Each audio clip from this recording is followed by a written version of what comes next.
നമുക്കൊപ്പം MLA റോക്കെ പൗലോസ് ഉണ്ട്. Sir, sir, ഇപ്പോൾ അവിടുത്തെ സാഹചര്യം എന്താണ്? വലിയ രീതിയിൽ ആശങ്കപ്പെടുത്തുന്ന വാർത്തകളാണ് അവിടെ നിന്ന് വരുന്നത്. അടൂർ മലയിൽ ഉരുൾപൊട്ടിയിട്ടുണ്ട്. അവിടുത്തെ വീട് പൂർണ്ണമായും തകർന്നു. 2 പേർ രക്ഷപ്പെട്ടുവെങ്കിലും ഇപ്പോഴും ഒരാളെ കാണാനില്ല, അവരുടെ ഭാര്യയെ കാണാനില്ല. സുമതിക്കായുള്ള രക്ഷാപ്രവർത്തനം വൈകാതെ തന്നെ ആരംഭിക്കുമെന്നാണ് മനസ്സിലാക്കാൻ കഴിയുന്നത്. എന്താണ് അവിടെ നിന്ന് അങ്ങേക്ക് ലഭിക്കുന്ന വിവരങ്ങൾ? ഞാനിപ്പോ ഇവിടെ ഈ സംഭവ സ്ഥലത്ത് തന്നെയുണ്ട്. ഈ ദുരന്തം ഉണ്ടായ ഈ വീടിന്റെ മുന്നിൽ തന്നെയാണ് നിൽക്കുന്നത്.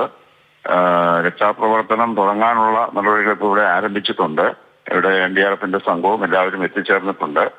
നേരം വെളുക്കാത്തതുകൊണ്ട് ഇരുട്ടായതുകൊണ്ട് ഇവിടെ നടത്താൻ കഴിയാത്തതുകൊണ്ടാണ് കുറെ സമയമായിട്ട് എല്ലാവരും വെയിറ്റ് ചെയ്യുകയായിരുന്നു.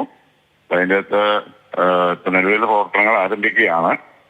അതിന്റെ ഒരു സാഹചര്യങ്ങൾ എന്ന് പറഞ്ഞു കഴിഞ്ഞാൽ ഇവിടുത്തെ ഒരു മഴ ചെറുതായിട്ട് തുടരുന്നതുകൊണ്ടാണ് കാര്യമൊക്കെ ഒന്നും ചെയ്യാനുള്ളൊരു സൗകര്യങ്ങൾ ഉണ്ടാകാണ്ടിരുന്നത്. എന്തായാലും ഇപ്പോൾ ഉടനെ ആരംഭിക്കുകയാണ്. എല്ലാവരും എത്തിച്ചേർന്നിട്ടുണ്ട്. ഇതാണ് ഇപ്പോഴത്തെ ഒരു സാഹചര്യം എന്ന് പറഞ്ഞത്. ഇതിപ്പോൾ ഒരു വീടിനെ മാത്രമാണോ ഉരുൾപൊട്ടൽ ബാധിച്ചിട്ടുള്ളത്? മറ്റേതെങ്കിലും നിലവിൽ ഒരു വീട് ആണ് ഇവിടെ ഇതിന്റെ ദുരന്തത്തിൽ പെട്ടിട്ടുള്ളത്. ഈ സമീപ പ്രദേശങ്ങളിലൊക്കെ ഈ മഴ തുറന്നാൽ എന്ത് സംഭവിക്കാവുന്ന സാഹചര്യമാണുള്ളത്. അത്രമാത്രം കനത്ത മഴയായിരുന്നു ഈ ഭാഗത്തുണ്ടായിരുന്നതാണ് ഇവിടുത്തുള്ള പരിസരവാസികളെല്ലാം പറയുന്നത്. ഈ പരിസര പ്രദേശങ്ങളിലുള്ളവരെയൊക്കെ മാറ്റി പാർപ്പിക്കൽ കഴിഞ്ഞു?